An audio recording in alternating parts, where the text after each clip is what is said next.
Hi, good evening. Once again, it's Friday evening and it's time for Hold No Bars on MTV with yours truly, Manzoor Nadir. A very important day today, the launching of the PPPC manifesto. And what we will do, we will start with the first 5 minutes of the address by Dr. Irfan Ali, presidential candidate of the PPPC for the upcoming elections. Don't ask me now if the elections will be held on March the 2nd. We'll come to that a bit later. But let's cue up the first few minutes of the address by Dr. Irfan Ali at the launch of the PPPC manifesto. Here we go. General Secretary, Leader of the Opposition and former President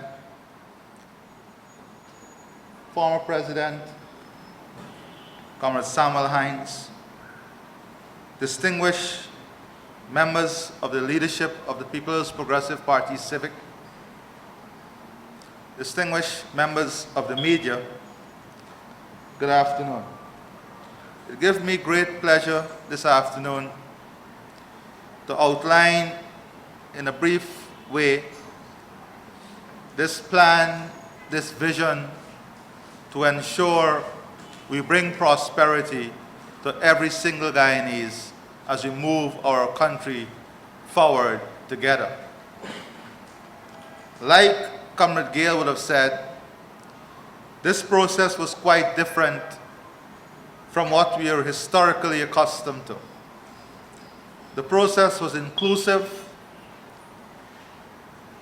It had views from all cross-sections of our society, various stakeholders, members of the diaspora, and leaders from all walks of life, farmers, fishermen, students, and people in the academic arena. And today what we're sharing with you is excerpts of this process, an outline of a strategy, a vision, and a plan. A plan that is holistic, a plan that is systematic, a plan that is targeted, results-oriented, people-centered, and people-driven. And these are important elements of this plan in taking Guyana forward. It was people-driven, people-centered, and in this plan, you will see specific targets that are measurable and that we will be held accountable to. Many may ask, why this early?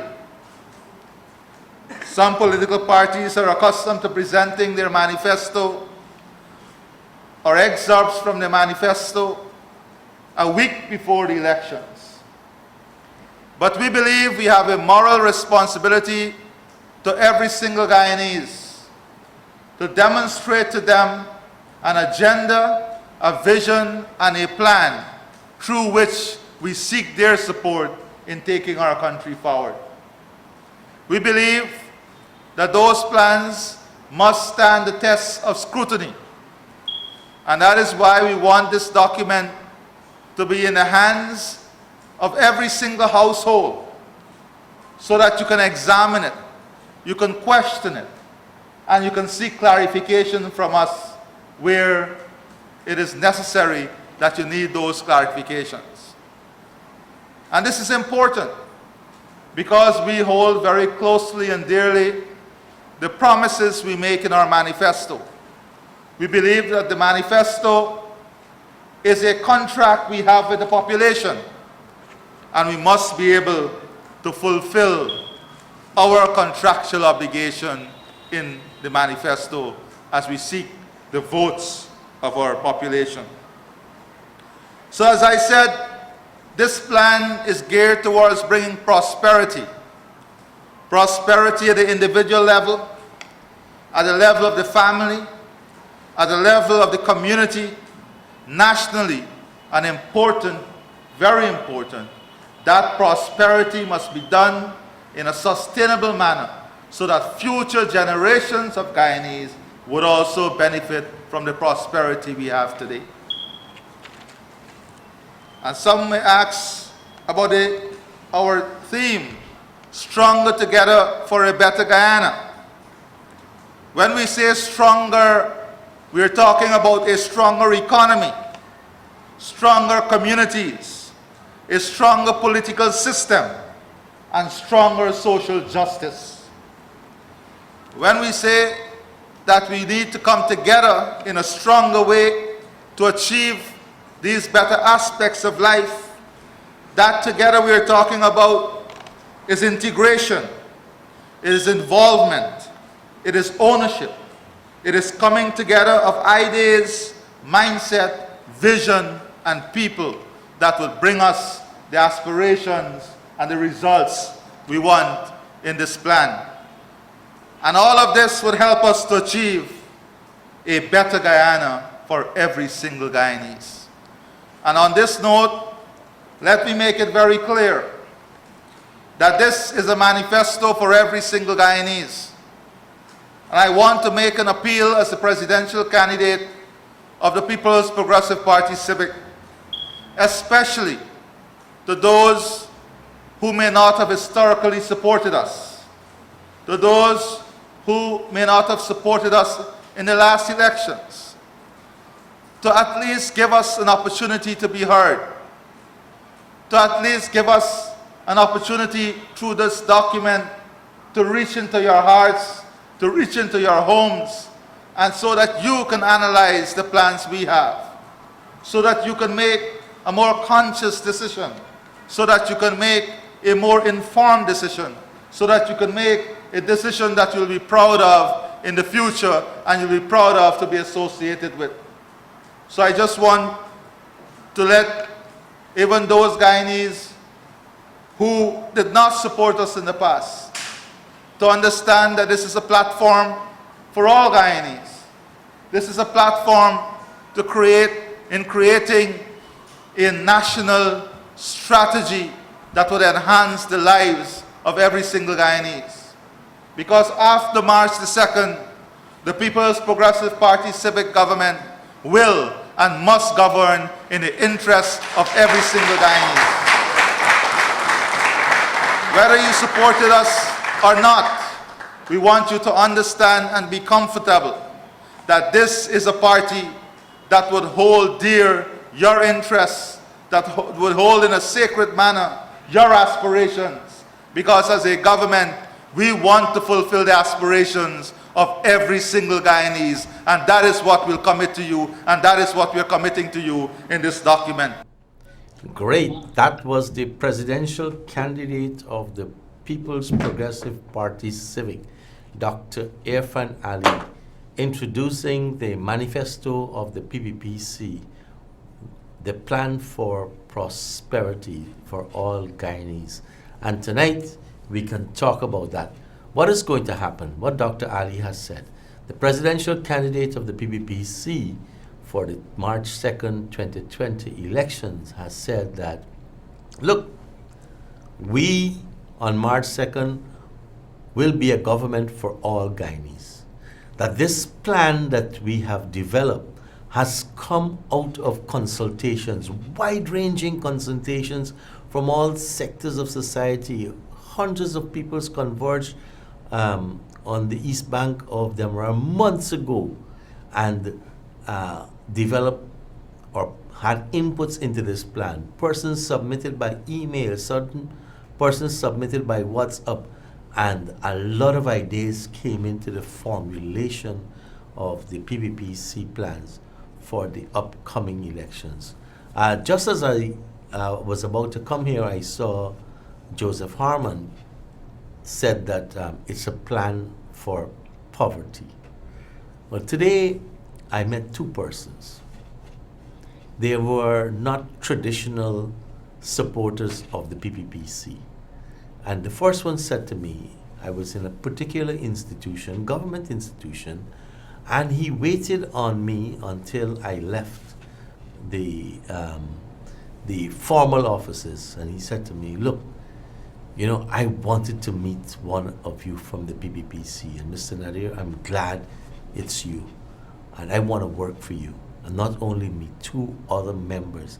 He's on the East Bank, and we've already integrated him into the program, the work program for the East Bank. And he said, I want to work with you guys, and I have more of my colleagues who are prepared to do that. Then later in the afternoon, we had some challenges with respect to the electronic alarm and the electronic ignition for one of the vehicles. And I had to meet a young man to fix it. And that young man said, Sir, I'm not into politics, and I don't like to speak politics, but this is not political. My business today is suffering. It is so slow. It is only because I have a couple of good clients that I'm able to keep the staff on hand. And this is the story of many, many other businesses, especially small businesses. So tonight, we can speak about the challenges, we can speak about the manifesto. Teams from throughout the country will be knocking on your doors and dropping this manifesto. As Dr. Ali says, look, we want to put that out there now. We're not afraid that come next month that the People's National Congress, the main opposition party, in their coalition manifesto will come and say, we will do better. We will drop VAT to 10%. We will increase the threshold to 100,000. Of course, they will make wild and ridiculous promises. But you know what? You had a chance to see them over the past 4 years. And the last young man I saw today said, Mr. Nadir, it's a sad state of affair when a government has to tax people to make them look good. Sad. And overtax them.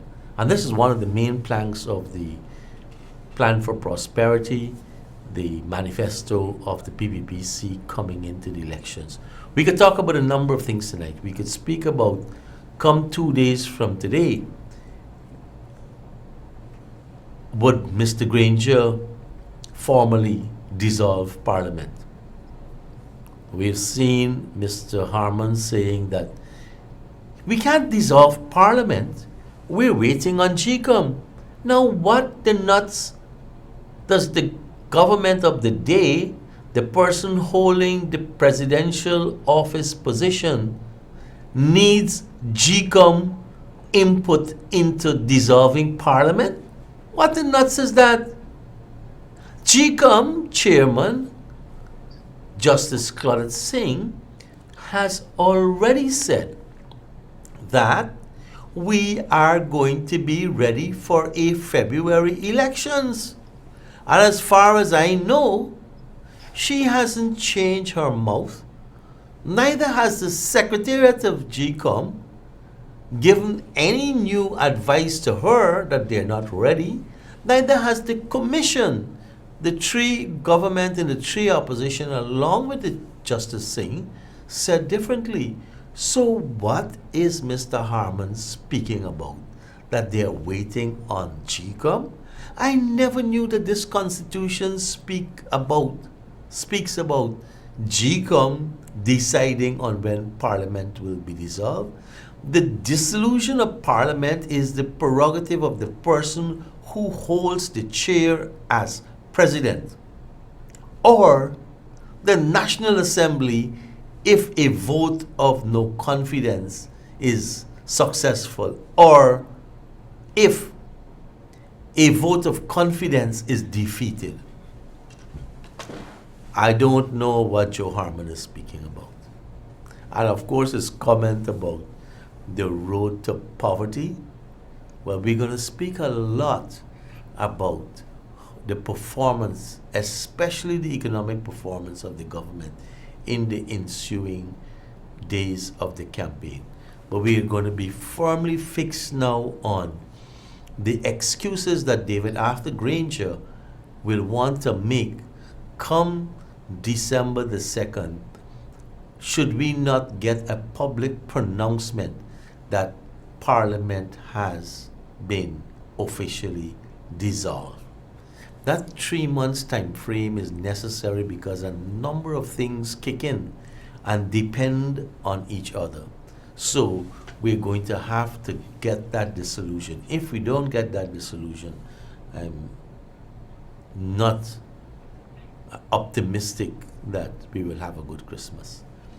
Now, an interesting thing happened. I was speaking to former President Samuel Hines today, and he said that, isn't it coincidental that we have an incendiary device, a China bomb, being thrown into the headquarters of the Transport and Harbors Department, especially today, the launch of the PBPC manifesto. So we have quite a bit to speak about. The WhatsApp numbers are available. We already have one comment. Salam bro, they want to postpone the election. I have switched numbers 624-6996. Now I've been using that to do the social media broadcast, but somehow tonight we're not connecting onto the internet. So you can make the telephone calls on 624-6996 along with the 501-0617 and the 233-2459. Let me just pull this other telephone closer to the microphone so that, good. Let's just clear all the lines. Great. So now let's open the lines for you. Look out for someone knocking on the doors of you, the citizens, and dropping a manifesto. That will happen shortly. And the last person I spoke to this evening before I rushed to the studio was another person who said to me, Mr. Nadir, I was very surprised that on Sunday, I was on my veranda in Ants Grove, and someone from the PBPC came knocking on my door, Ants Grove. So he said, I was very surprised because I'm living in Ants Grove so long and I've never seen you guys knock on our doors. So great. The campaign is going to be fast and furious. I just didn't notice that last caller. And so let's get your views on one, the attempts, the lack of pronouncement with respect to the dissolution of Parliament, and the only announcement to date from Joseph Harman was he is waiting on GCOM. Tonight I also met someone from the National Republican Institute who is in GCOM monitoring what's happening, National Republican Institute. So a lot of you have had a lot of concerns, but what is the National Republican Institute? The government of the United States has set up in 1983, when Ronald Reagan was president, something called the National Endowment for Democracy. And what is the National Endowment for Democracy? It's a fund that the American government has set up. And this fund, what it does, it helps promote democratic work, not only in the United States, but all over the world. And they work through 4 organizations. They work through the National Democratic Institute of International Affairs and the Republican Institute of International Affairs. They literally get United States taxpayer dollars allocated to them. They also bid on US aid programs and contracts to administer, right? And then they also work through the labor unions and the private sector. And this way, American taxpayers' dollars are used to promote democracy. It is American taxpayers' dollars way back in the 90s that seeded, I think it was $100,000 US that came in to start Stabroek News. So Stabroek News was initially funded in part by a seed grant from the National Republican Institute of International Affairs. Now, this same system is in Germany. So, Germany, who started this process way back years ago, long before the Americans established a National Endowment for Democracy, the Germans had a similar endowment where German taxpayers were spent in building democratic culture throughout the world. And they worked through, just like the Republicans, they worked through an organization called the Friedrich Ebert Stiftung. Stiftung is the German word for foundation, like Stiftung, S-T-I-F-T-U-N-G. And then there is the Konrad Adenauer Stiftung. Konrad Adenauer was a one-time very famous chancellor just after the war, and a Christian Democratic Union, a CDU chancellor for a long time. And Konrad Adenauer was a strong supporter of building democratic cultures around the world. So literally the Germans go out all around the world, and they were the pioneers in spending taxpayer dollars in building democracy. And their rationale was, look, we understand, we know what Hitler did to the world. So whether the World War II was fought in Europe or the Pacific, it affected the entire world. Yes, it affected the entire world. And I'll bring you back to a little history too, in terms of a German company operating in Guyana during the First World War. So just like the Americans with the Republicans and Democrats, the Social Democrats in Germany has the Friedrich Ebert Stiftung, and they get funding from the German taxpayers. The Konrad Adenauer Foundation is the Christian Democratic Union arm. They also have a labor arm, and they also have a private sector arm. And the Germans felt that they need to invest in building democratic cultures around the world,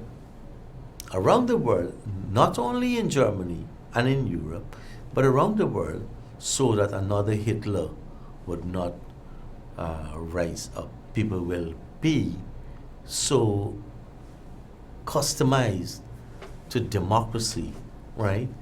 And not a particular ideology, because the Friedrich Ebert Stiftung tends to be socialist.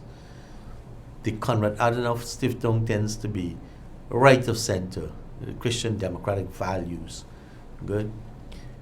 Now, so these two institutions exist, and they exist to promote. So I was pleased to run into someone today, and who identified himself this evening that he has. He's working inside the Elections Commission under a program of the Republican Institute of International Affairs. And this is one of the confidence building measures that will happen. We see a number of international organizations have been accredited, and we're going to have to be engaging them, because this issue is not about walking around and driving around and visiting polling places alone on election day. It has to do with the preparation for, it has to do with a clean voters list, it has to do with election day procedures, it has to do with proper tallying of the results, and also the formal declaration. So all of these are issues which need the attention of the international community. So I want to welcome the participation of the National Republican Institute. I understand the Carter Center is coming, the OAS, the Commonwealth, one person said to me, I noticed that there was a statement made by CARICOM about Dominica, And Dominica, Skerritt has been in power for a little while. I think he now feels he owns Dominica. And they're running into elections and things are turning ugly in Dominica. Almost, I don't want to say, I shouldn't say almost, but Bolivia has been a recent example where things turn ugly. And so the president had to go into exile in Mexico. So your lines are open, and I will stop speaking as soon as I see the calls coming in. But let's go back to a little bit of history and building democratic culture. You know, look, the Americans could set up hundreds of millions of dollars to build democracy around the world. The Germans can do it. What is us? That's the big cry for Guyanese. Man, give us free and fair elections. Respect human rights. Don't stifle opposition. If you get a vote of no confidence, abide by the Constitution. Don't put the Constitution aside because of your convenience. And this Constitution being shifted aside for the convenience of David Arthur Granger and those in power, he doesn't understand how it has isolated he and his party and his colleagues from people. Yes. You know, it started with Sharon Das. Hi, good evening, you're on the air. Go ahead. Very good night, sir. Good evening. Do you know why they're throwing the Constitution aside? Tell me. Because over the years in Bonham time, Yes. nobody wants to remove the immunity of the president. Uh-huh. If the immunity of the president has been removed, where he has committed wrongdoing, then he should go to jail, like the Brazilian man. And this would not happen. Well, I'm not too sure about Lula, right? I don't want to pass a pronouncement on Lula yet. Lula has an appeal. Good, but I want to basically share a lot of... Would you agree that the economic situation of this country is at its lowest? It's bad. It's bad right And now. two of the major source of money earning now is by thieving and by prostitution. The crime situation has gotten horrendous, for sure. But let's go back to the issue of the immunity of the president. I think that's being challenged in court right now. And we just, sorry, Harry, we just saw in Suriname, Daisy Baltazar has been convicted in a court for the murder of 16 persons. I think they were all labor leaders that Baltazar had arrested and shot way back in 1972, right? Hi, sorry about that. Yes, caller says, I would like to know where I will have to collect my ID card. My name is, I used to live at 22 North Road, Lazy Town. Now I live in Agricola.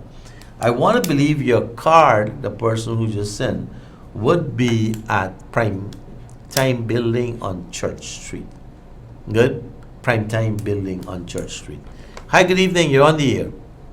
Good evening. Good evening. I watched 5 News tonight and I hear Harman said PPP government can get none of the island gas. Mm-hmm. Yes, I hear that on news tonight. Yeah. Yeah, they're so boastful because they feel assured that they can Yes. rig the elections. Yes. Mm-hmm. Okay, thank you very much. Thanks a lot. And that's the attitude that they have. You know, the oil and gas is theirs. The oil and gas is in our PPPC manifesto. Hi, good evening. You're on the air. Good evening. Good evening. Hello? Go ahead. You're on the air. Yes. How could the opposition be calling upon the Patrick Giver government pay the sugar workers? Mhm. Thank you. Thank you. Good. They are an observation. How could the opposition call on an illegal government to pay the sugar workers? And we've already said, look, there are some things if you do for the people, we are prepared to go and baptize. And this is one of them. If you can pay the public servants an increase, why you can't do that for the sugar worker? And I want to say the sugar worker is a company, and a company has a board of directors. Those directors are in place a little while now, and they have at their disposal $30 billion. So that's why we're saying pay them. Hi, good evening, you're on the air. Good evening. Lower a little bit for me the volume, sir. Yeah, I'm making a settled incorrect statement. Go ahead, correct us if you... Regarding these sugar workers and these payments. Go ahead. When was in PPP time, Yes. y'all shut down the sugar estate. Y'all can't call upon an illegal government now to find money to pay for the sugar workers. Y'all need to stop it, all this misleading information, and come straight. We will have a clean and fair election on March 2nd, 2020. Have a good night. Great. So I just want to say that this illegal government doesn't have to vote any money to pay the sugar workers. They have a big war chest. Monies that they have borrowed, they have raised from the banking sector, and they have a board of directors. They have everything in place to ensure that they can give the 8,000 sugar workers that remain. We closed a few estates, but we didn't retrench almost 8,000 workers, right? We have a call on the cell phone. Hi, good evening, you're on the air. Go ahead, you're on the air. Okay, lost the person. Good. Yes. So it's not the same as an illegal government raising or taking money to pay the sugar workers.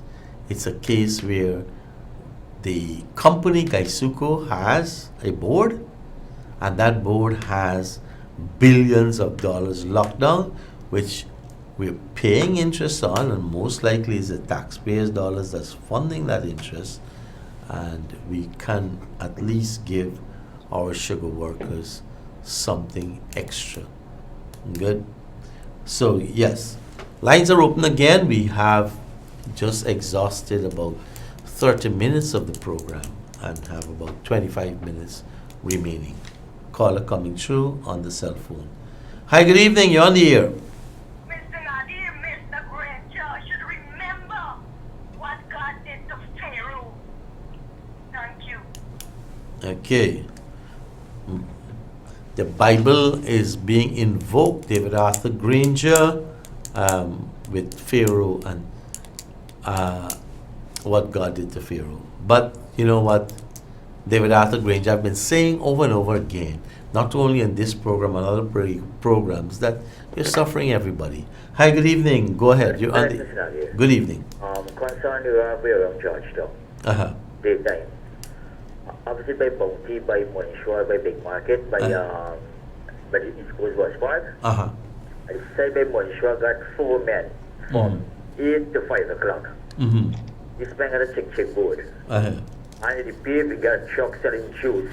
And everybody, all the girls that were doing work in the park around there, this man snatching them, holding up on them, going in the bar, taking all the money and the cell phone, robbing them, and the police is not doing anything but 4 big men.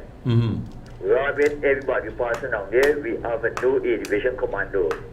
You need to come out and check all the outposts. The police will put the boots them. All of them sit down in the boots them, put a cell phone, then chat up on the phone. Something wrong in Georgetown. Thieving going on, holding It's all over the country. Yeah. They need to do something. Mr. Leslie James need to come out the office and do. He and the officers need to come out around the town. Stop sitting down in the office and TV in the talking, but crime going down. And the crime chief need to go on the road too. The crime chief not qualified for the job. He's acting crime chief, right? Because this man only talking and he don't talk to the public. The crime chief don't talk. This man wants to go full in the face like a pit bull. The crime chief. Yeah, the crime. You need to remove from there. He is the most misplaced person. He have no manners, no man this man know of as a crime chief. Yeah. Mr. James needs some advice to do something concern the killing on the road with the accidents them, and the traffic department need a reshuffle. Thanks a lot. Take Thank you care. very much. Good. I don't like to knock the police, but it's a poor excuse of a policeman, the acting crime chief. Now let me just say why the acting crime chief. Remember, there was an issue over the former crime chief, so he was investigated, and they didn't bring him back. He's on leave, administrative leave, and that will run out supposedly when he retires.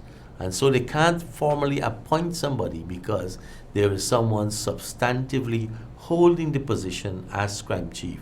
So they have this person now acting. Now when you're acting, you could appoint anybody, any incompetent person you could appoint to act. But to formally become the office holder, you have to have certain qualifications. My information is that the current crime chief can't pass the criteria. Hi, good evening. Sorry.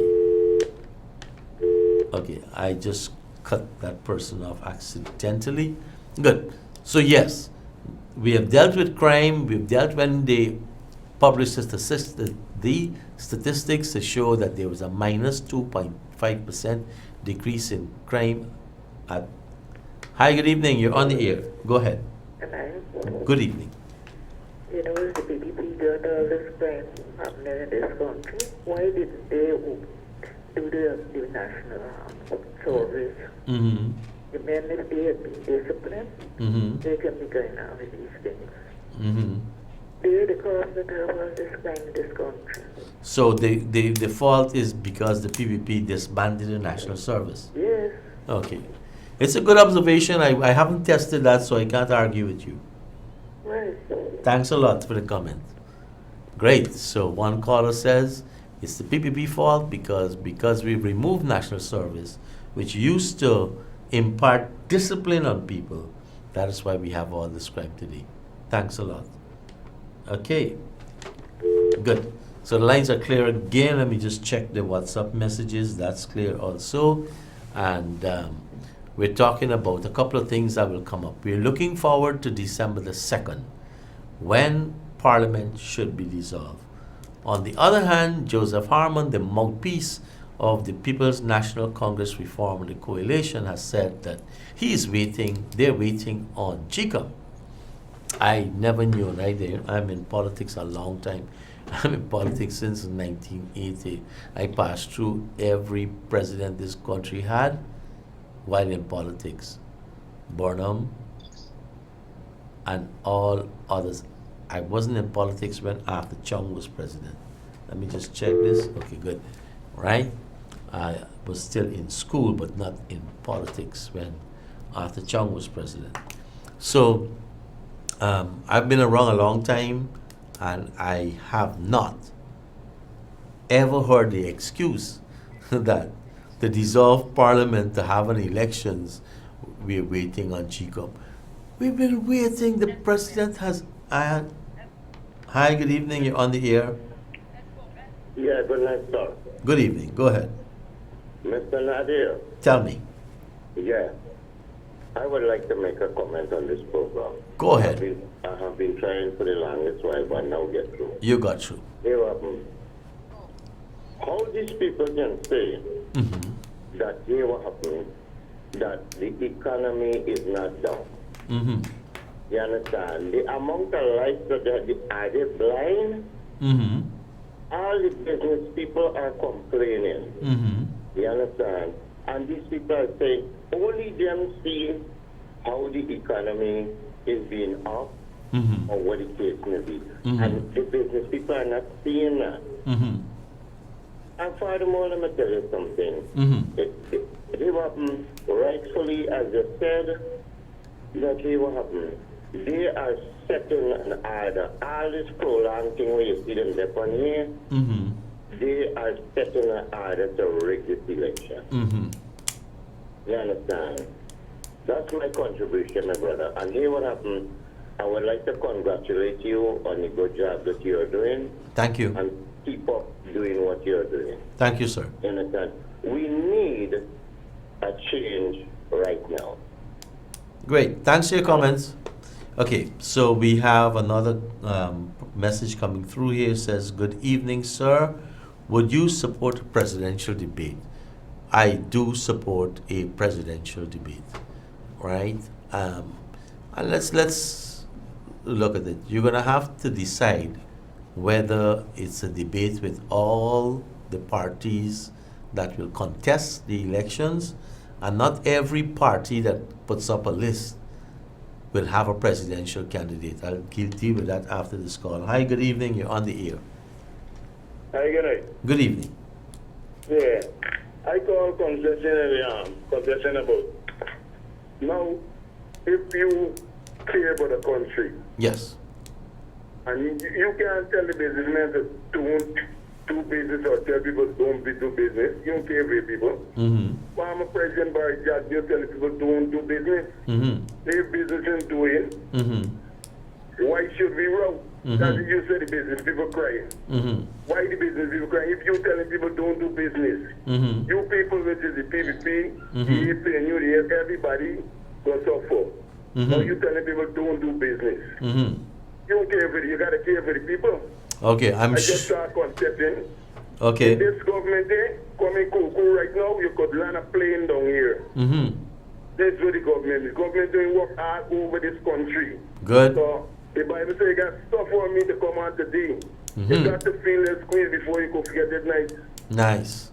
If nobody don't want to feel the squeeze, everybody wants to go with school all the time. Great, you man. Come in Kurukuru, Which part of Kurukuru? I was there 2 Sundays ago. you come down in the back. At the back? A smooth road, a plane can land. Yeah, it's only a small part. A small part? Yes. You get street light putting up all the way around the village. Yeah, that's nice. All around the village. I want them. Doing.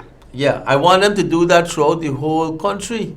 Yeah, but it can't happen in 4 years. If you have 23 years, them do it around the country. Okay, pal. Well, So great. we do it in Pradoville country. I know where you're talking about because I was in that particular community 2 Sundays ago. Yeah, well, when you come in, you got to form a meeting and keep a meeting, and we're going to come out and tell you. Right. See us face to face, and we'll come out and tell you. I love face to My name is face. Blam Blam. You ask anybody for Blam Blam, Uh-huh. and I can tell you when come there. Straight. And then the TV watching, or right there from the TV watching. Okay, Blam Blam. You ask anybody for Blam Blam.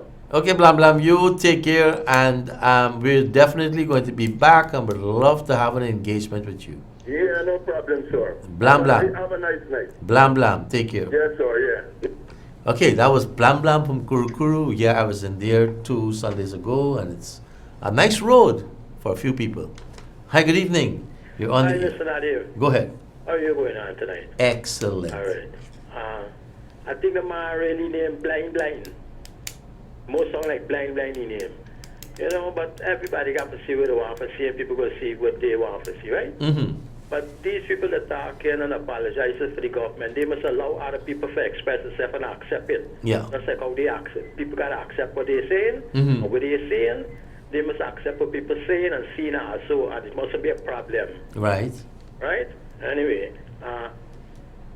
You checked the dictionary tonight? Hmm? Did you check the dictionary? Oh, no. Yeah, check the dictionary, yeah. Okay. You're not passionate tonight. You're logically indignant.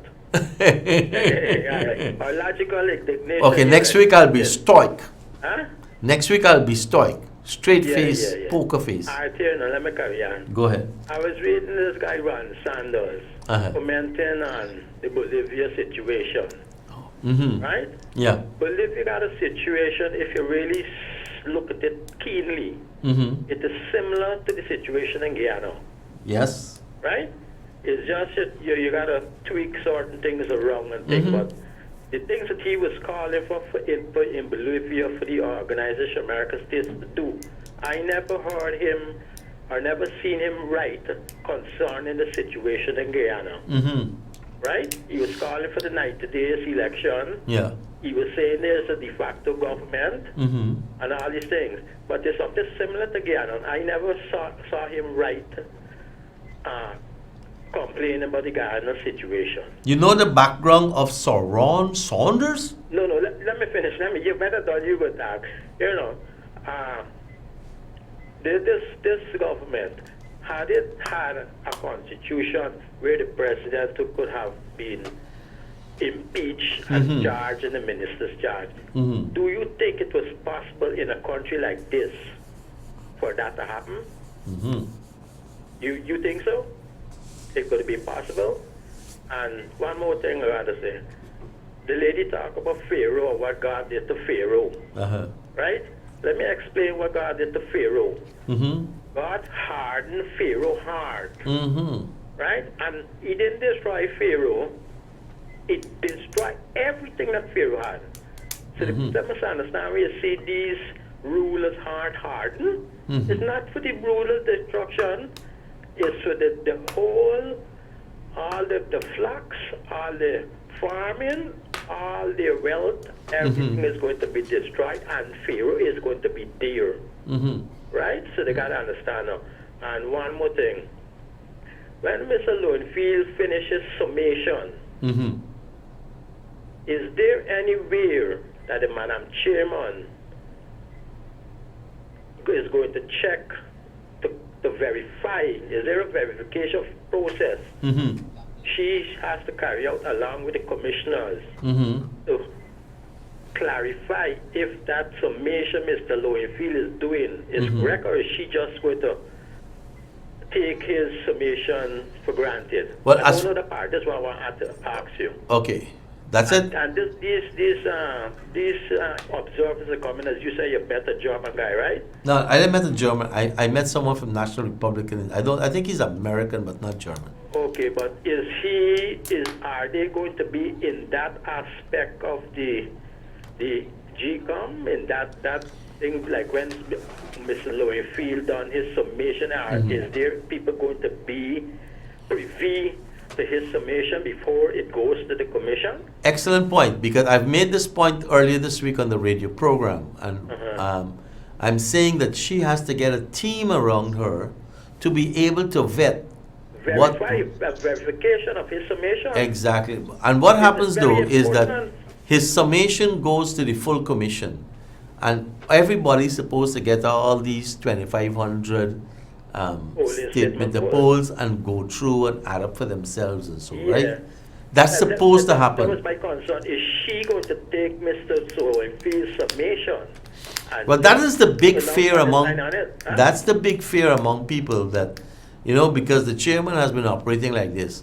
This side present evidence, that side present evidence. Lowenfield, as the court, imposes his views, and then she makes a decision. So if that's the case, we're going down a dangerous road. Yes, it's very dangerous. It's very dangerous. That's why I had to ask you after you said last week. Yeah. I think part of me, I wanted to, if she is just going to take Mr. Lowenfield, seeing he has established partisanship and biasness. Okay, let's get a few more calls, but in the meanwhile, I'm waiting on the next call. I'll speak about Ron Saunders.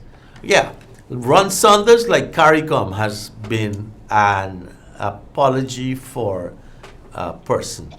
Ron Saunders, Sir Ron Saunders, migrated from Guyana. He didn't see himself belonging to the ethnic group he came from. He was a Singh. Yes.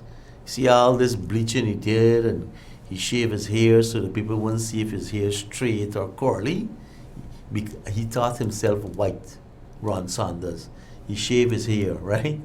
So, and he's now Sir Ron Saunders, knighted by the Antiguan government. He's an Antiguan citizen for a little while, but hasn't been a person who has, he writes every week, he's well read, he has served Antigua at international fora, he has the title of Excellency because he was an ambassador, but comes to Guyana, where he was supposed to, where his navel string, I understand, is buried. Good. So that's Ron Saunders. I don't read Ron because he is too full of himself. He feels himself as the president of the Caribbean, So I don't deal with Ron. Good. And thanks for letting me know, Passad, about Ron and his writings. Good. But he has remained silent in Guyana. Again, don't know why. Okay, we just have about 4 minutes remaining officially in the program. If we can take a few more calls, we'll impinge upon Kevin's generosity, and we'll have the end of another very good program tonight. Hi, good evening. You're on the air. Hold no bars. Good night, Mr. Nadir. Good evening. Good night to the program. So, I said, I'm at home looking at your feeling of rights. You see, it looked like you're a reasonable person. With Guyana politics, Guyana got a history of parties rifling against parties for rule there now. I believe those days is over. And black people and East Indian people should come together here, and the politicians should stop trying to divide the people.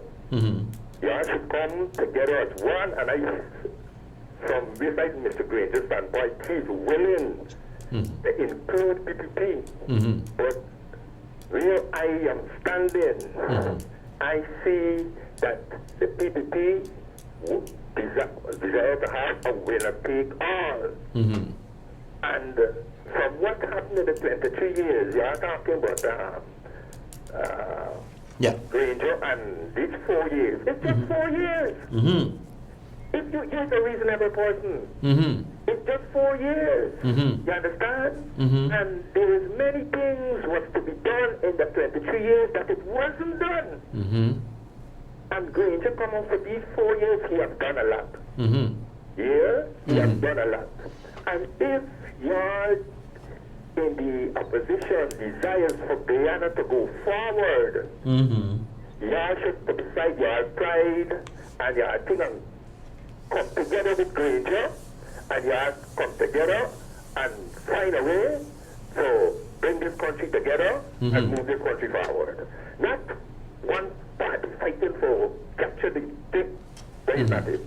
And if they continue so, we're not going to go nowhere. This is my major contribution. Thank you, sir. And I don't agree with you. The first test of coming together is being elected by the people in free and fair elections.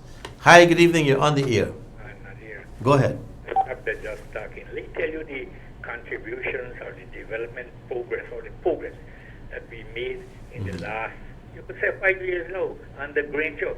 Granger came under the, if you read the history of the United States intervention in the 2015 election, when that's written, I'm writing something on it right now, but when you write it, you can see he came in as an outsider and an election under which there was big disturbance in the PNC, which they said it wasn't fair and free, it was rigged. And he came in because they wanted to get out of the PPP out of power and get another party. And if you read some of the state papers, which I got in my hand here right now, which has been declassified, you're going to find that he came out through a rigged process. He had done nothing for Guyana, but he had done for himself. Consider the amount of money he spent on his health. Me, you had a big problem with this, when I talked to you about the executive getting, they got uncapped amount of money. He could spend the whole treasury for his own health, as far as I see. Let me get back to you. I ain't gonna get too far in this, but I just wanted to tell you, a lot of people saying, come together, come together. Yeah. A lot of we got history with the PNC from since 1964 now, still burning. Yeah. These things don't be forgotten, Yeah. Many of us have migrated and come back. So he talking because they empower now. But when they went out of power, it was a different story. Let me finish that. Let me talk about Ron Sanders. I went to school with this guy together. Go ahead. Let me just tell you, you just knocked the bud. Okay, you open the flower, please. Yeah. He went to Indians. Right. I left Indians and went to Queen's College. I think, I'm not absolutely sure, he married Compton what is man name or shit? No, don't do that for the TV. No. The chap was the head of the was the principal at the technical Compton. Puran. That. You vote for. Rashida Trumfel that he married. You might know. That's how he gets in to this big position. He's not a bright chap. So he uses this position. I'm quite sure what I'm saying. I'm not straightforward in it. I'm telling you what, I can't remember some of the things. But this guy, as you rightly said, he never associated himself as an East Indian. He's an East Indian. His sister married Compton Reese, was the housing officer. They used to live opposite Campville Government School. So I know this chap very good. What was Ron Sanders' first name? Ronald, here, his brother was a BBC commentator, and he changed his name from Ronald Singh to Ronald. He also named Ron Sanders. He named. Came together in the independence thing. He married a Guyanese and went away. And this chap used. They were all a kind of bogus set of people, man. So that is how he's Ronald Singh. I know Singh was his last name. Yeah, Ronald Singh was his name. Yeah. He's Mr. Saunders, Sir Ronald Saunders. Yeah. This chap, some of us got luck, buddy. I don't know. Probably you believe in probably one life past the other life. Okay, I think Kevin's signaling me that's being got cut off. So wind up. I wonder if I can get in one other point. Yeah, get it. The idea of I think people talking about the PPP party. I myself got a lot of doubts about the PPP party. Go ahead. And if they lose this election, I have already written up a document to form a East Indian Development Association, because the PPP doesn't represent Indians, they represent Guyanese, they're multicultural, We have no organizations to represent us in Guyana. None. Go ahead, I support you. No, and we wanted you got ACTA, you got... No. We wanted to form this, I think Vidya would have been the best person, because she got a branch of the Dharmic Sabra throughout this country. So that could have been the basis of forming an organization. But we need an organization so we can get representation. Indians in this country, we have been the losers all along. You know. Okay, wind up. We gotta wind up. Movement. Let me just make this last point. No, I can't make it. I gotta cut you off now and then come back next week, right? All right, thank you. Thanks. Thank you very much. Okay, I gotta clear up a couple of text messages. This is a message about the penultimate caller. It says, Mr. Nadir, that caller is speaking nonsense. Mr. Granger showed his hatred for Indians. What inclusiveness is he speaking of? 11 to 15% of Indians voted for Mr. Granger. Then the first thing they did was fire most of them. Right? That's one person. And the last person here says, can you please tell some people that the 2 a.m. time that you guys want to live is for business in town, not in the housing scheme. Okay, so that's a good point. In the housing schemes, all kinds of bars are popping up all over the place in residential areas. They shouldn't be there. And this person is saying, yeah, have your business in town. Don't close it. If you want to operate, soundproof it, but don't impinge on another person's right. You don't have that right. Good. Great program tonight. And I want to say on behalf of Kevin, the directors of MTV, and on my own behalf, thanks for being part of the program again. We're closing down on November and counting down to Christmas. Just about, 26 days remaining.